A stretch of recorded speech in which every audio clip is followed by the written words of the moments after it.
Hello, my name is Jessica O'Reilly and I'm with Lambton College in Sarnia, Ontario. This guide is to help any students who are required to set up their papers in APA come up with correct overall formatting. And so in front of me I have just a blank Word document. And the very first thing you would want to do is double click at the top of the page with your left button of the mouse. This opens up the header editing screen.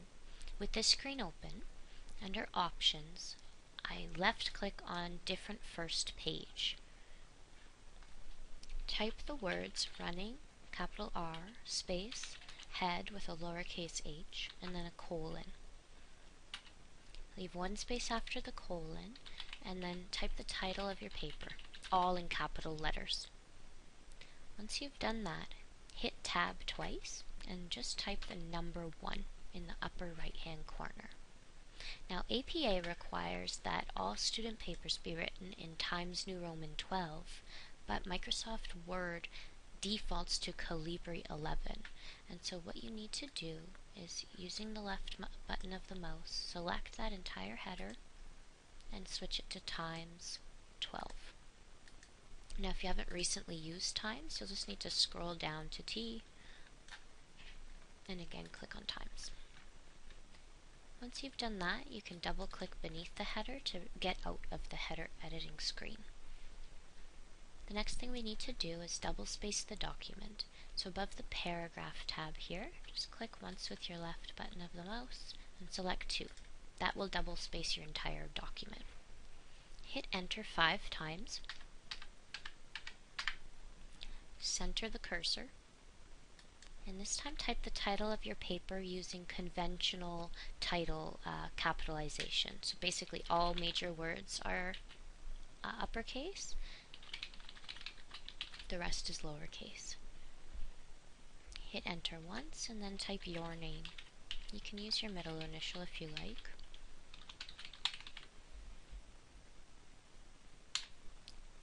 And then on the third line of the title page, type your institution's name.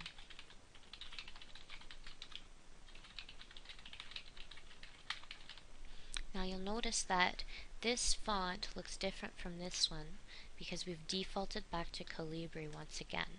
And so, one more time, Times New Roman 12. Once you've done that, your title page is ready to go. There's no other changes that need to be made. Hit enter until your cursor moves to page 2. Once you're on page 2, select Insert beside the Home tab, Page Number, Top of Page, and select Plain Number 3. Now you'll have a little 2 there. One more time, type the title of your paper in capital letters. Now with your cursor in between the last letter of the title and the page number, hit Tab twice. This time you're moving the title to the left. Notice that the words running head do not appear on the second page. They are only meant to appear on the title page. One last time, select the entire header and put it back into Times New Roman 12.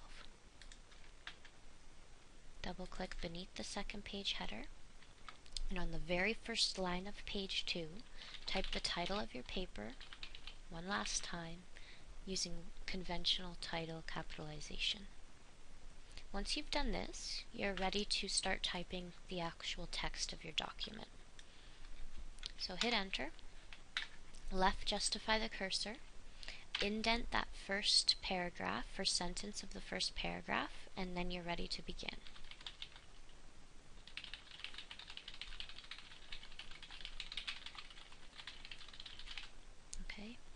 Now you would keep typing, leaving no additional spaces in between lines of the paper. So to give you a visual example, this is a paper I created for my Master's of Education. So just like you, I have the words running head appearing on my title page. There's my title, all in capitalized letters, my page number 1 in the upper right hand corner, and then the title page has title, name, institution. If we look at page 2, there's my title alone by itself.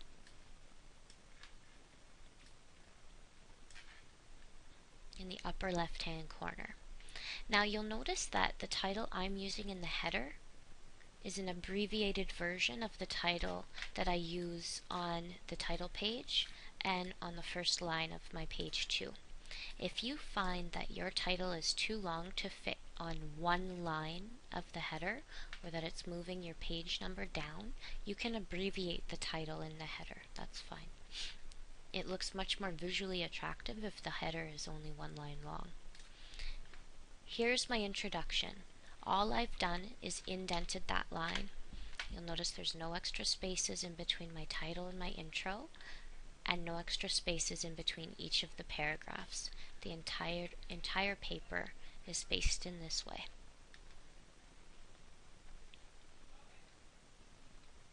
The last thing I'll discuss in this tutorial is the references page. It should appear alone on the page, the last page. References should appear centered but not in bold or underlined. It's just centered in Times New Roman 12 on the first line of that last page of the paper. If you have multiple references on your page, they should be ordered alphabetically.